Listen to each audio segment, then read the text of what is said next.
Hello everybody and welcome to this tutorial. Today I am going to open up a chapter on brute forcing methods, I would say. And these will include, here I will include how to crack hashes, how you can actually attack a website with a brute force, how you can perform a brute force attack on a website in order to try to guess the combination of usernames and passwords. But more importantly, you do need to know that there is a way to crack those hashes and how you can crack them. So basically, I will go over a couple of tools. One of them will be Find My Hash, which is an online tool. Also, another one, which is extremely popular, it's called John the Ripper. And then we'll jump into Hydra, which actually enables you to attempt multiple usernames and passwords on a website. And in such a way, brute force them. If it manages to guess them, you will log in, although it does require some rather painful parameters, so we'll see how that goes. It can be a drag with parameters sometimes because you need to figure them out in a website, but usually everybody pretty much gets the hang of it. They try it a couple of times and eventually it works out. Fortunately for us, the very first tool that I'm going to try today is rather simple, plain tool, and it's called Find My Hash. Find My Hash -- help. You will see even the help menu doesn't have that many options. So these are examples, these valid options. Look at this. So it only has 3 valid options. It says if your hash cannot be cracked, search it on Google and show all the results. Note, this option only works with -H, one hash input option. For files, you can have a file or hashes. So there are a few things to take into consideration when creating a file of different hashes. So it says one hash per line, nothing in between. So you type in one hash, you press enter, you copy paste the next one, press enter, and so on and so forth. And all of them have to be of the same type. Up above, straight in the beginning, you have types of hashes which are supported. So MD4, MD5, I don't know, Ghost, SHA, 512, and so on and so forth. So these are the ones that are supported. Any other, I'm afraid it's not going to work with this program. Here you have the general syntax. And the general syntax, you can disregard this portion of the syntax. You don't need to type this in. You can just type in Find My Hash and then the rest. So let's just go down. Excellent. Clear the screen. Also, another thing to take into consideration that you have a lot of websites out there which you can use to attempt to decrypt your stuff. Here I'm using like md5lab.com and I've I've requested that it decrypts a certain hash. The hash that I've actually asked it to decrypt is hey223 ! And this is it. Now, it is highly unlikely that you will be able to decrypt this on your local computer, primarily because it contains 3 sets of you have letters, you have numbers, and then you have these signs as well, which is an exclamation mark. If it was hey223, it would probably break it, but with exclamation marks, it's going to be a bit more difficult. Anyway, I'm just going to Control-C this.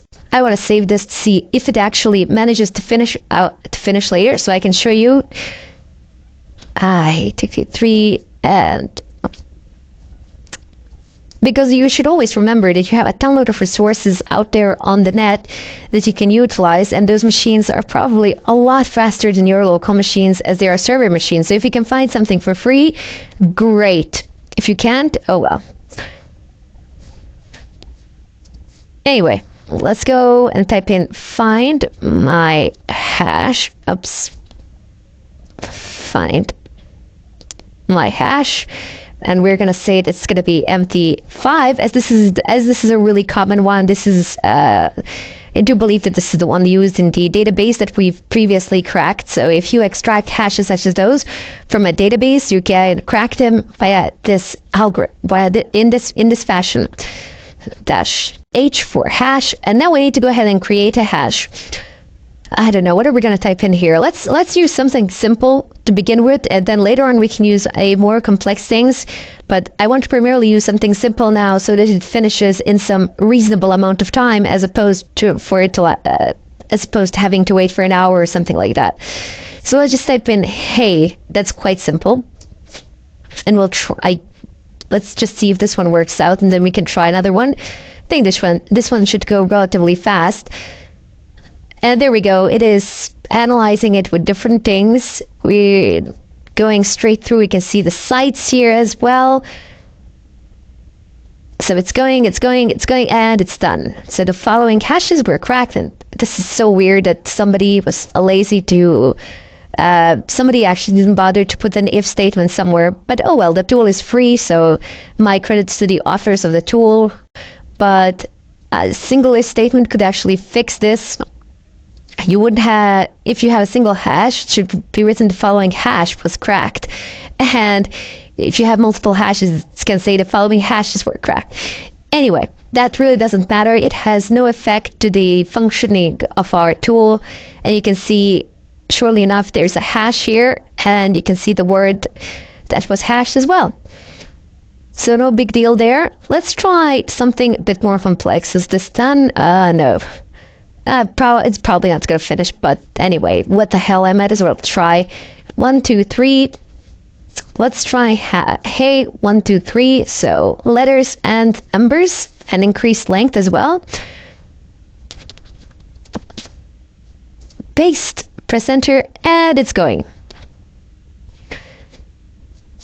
This might take a bit longer. However, I just want to show you if it becomes too long before I actually finish what I have to say. If it continues after I said what I wanted to say, I'm gonna stop it. But no, apparently no. It's so a 6-character password, including numbers and digits, is cracked.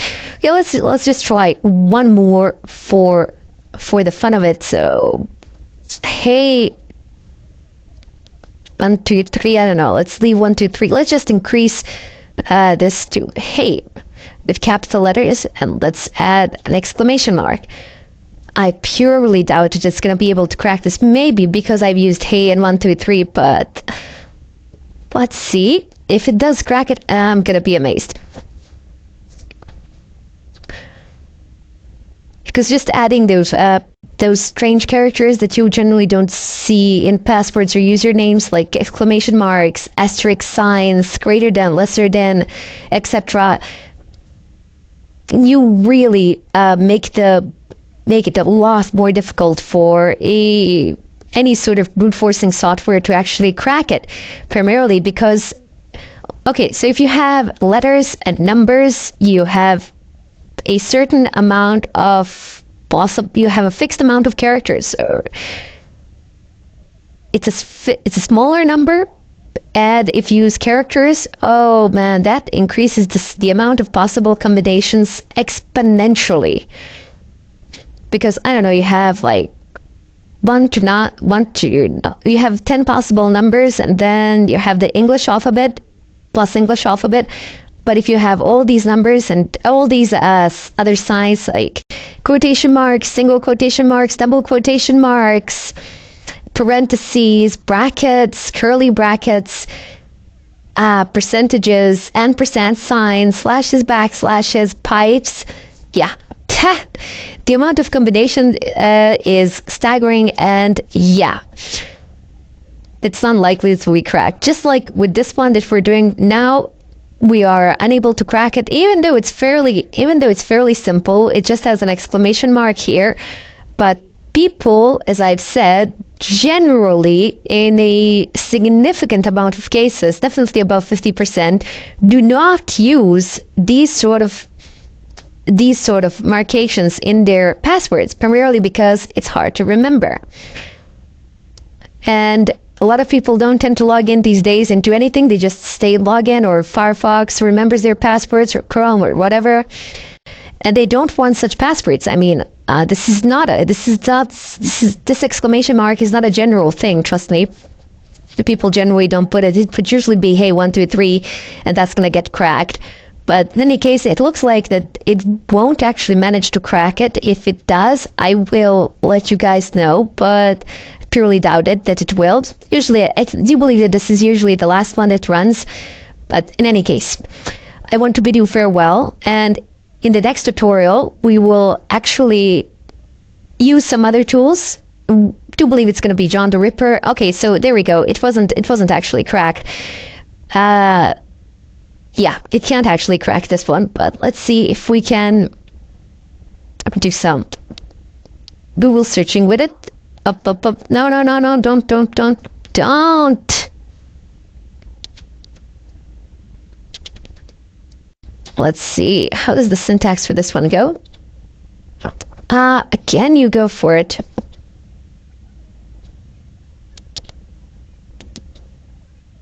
The hash wasn't found in the database. Maybe Google has an idea.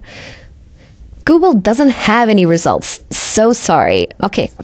So yeah, you're not going to be able to crack this hash. But what you can do is basically copy it. This is one more thing that I've done here, but here's what you can do as well to duplicate the procedure. Just copy it here, and then see what Google has to say for real. So there's an md5decoder.org, and that seems to be the only site with this particular hash. And this is in some foreign language, but it doesn't really matter. Control F, hashes are universal in all languages. Apparently, nope, this is not where we need to be. But if you have a website like md5lab.com, you can copy paste it there. I can't copy paste it actually here now because there's this cracking process underway. But if you are using this site for the first time, you're going to get a prompt here. Just copy paste the hash and click on decrypt. Maybe they will have more luck than you. Anyway, in the follow-up tutorial, as I said, we'll try out some other tools and see how our luck serves us there. Until then, I bid you all farewell, and I hope to see you there.